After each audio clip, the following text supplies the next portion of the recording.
Hey everyone, Sakura here to go over the new link to the Past Randomizer logic update.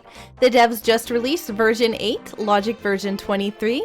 I'll be your lamp to guide you through this update.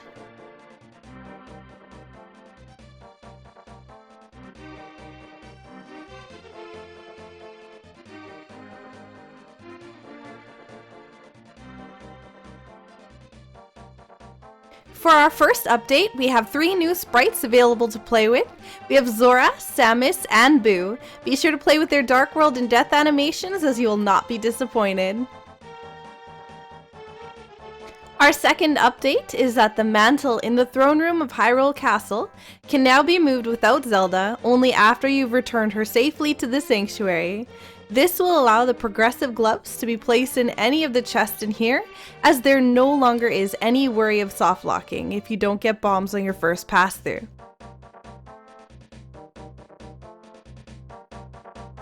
Our next update is the gloves can now be placed in the first chest or any chest all the way through to Sanctuary. This is due to the guards being placed on the other side of the liftable rocks around Hyrule Castle, preventing the player from leaving the castle courtyard area if they're able to remove the rocks. The menu icon for silver arrows when found has been removed. You'll now see your arrow display on the top of the HUD change from normal arrows if you find the silver arrows before the bow or if you have silver arrows selected. The digging game prize can now be found in between 1 and 30 digs in a single attempt. The amount of digs required is the same for all players, and you can absolutely get 30 digs in before the timer runs out.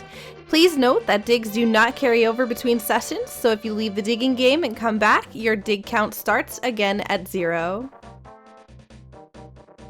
All boss RNG is now the same for all players, including all movements and attack patterns. This means whether Helmasaur will shoot fireballs or smack you with his tail, as well as the Landmolus' spawn pattern, is all scripted for each player.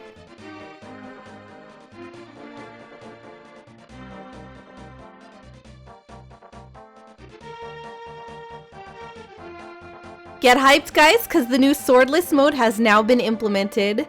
For Swordless Mode, the curtains and vines blocking progression in Aghanim's Tower and Skullwoods are pre-opened. The swords have actually been switched with 4 20 rupee copies. These rupees are not to be confused with the red rupees as they're green with a 20 on them. In order to give players access to Aghanim's Tower, the barrier can be removed with the hammer. As medallions normally require a sword to use, they have made it so medallions can be used only directly outside Misery Mire or Turtle Rock without a sword. A few other things to note for Swordless Mode is Ganon can be damaged by the hammer, silver arrows are available in all difficulties, and the Ether and Bombos tablets are currently not accessible and never required to progress. With version 23, a few bug fixes have been implemented. They have fixed a bug where the select menu is temporarily disabled after collecting a crystal or pendant. There was a bug in open mode relating to how the double-chested fairy dealt with progressive sword that's been fixed. They've fixed various free-roaming text glitches along with various music glitches. In Ganon's third phase, there was a bug with how Ganon's warps were held, and that has also been fixed in this version.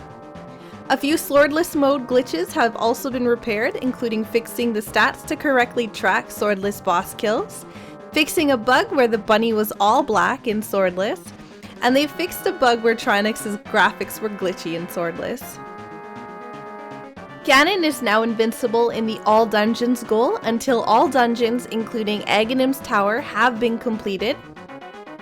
For the hard mode and expert modes, maps and compasses have been re-added to allow for chest tracking and gambles, as it no longer requires full dungeon clearing. In glitched mode, you can now save and quit and access your menu while in the boss room directly after they are defeated and the item that the boss drop has been collected. This allows you to exit the boss room by either save and quitting, bombing yourself to death, or mirroring out.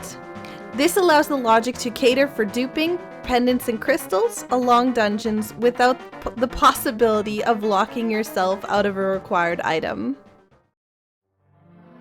I want to thank everyone for watching this video. Feel free to subscribe if you want to know more when the new logic updates come out.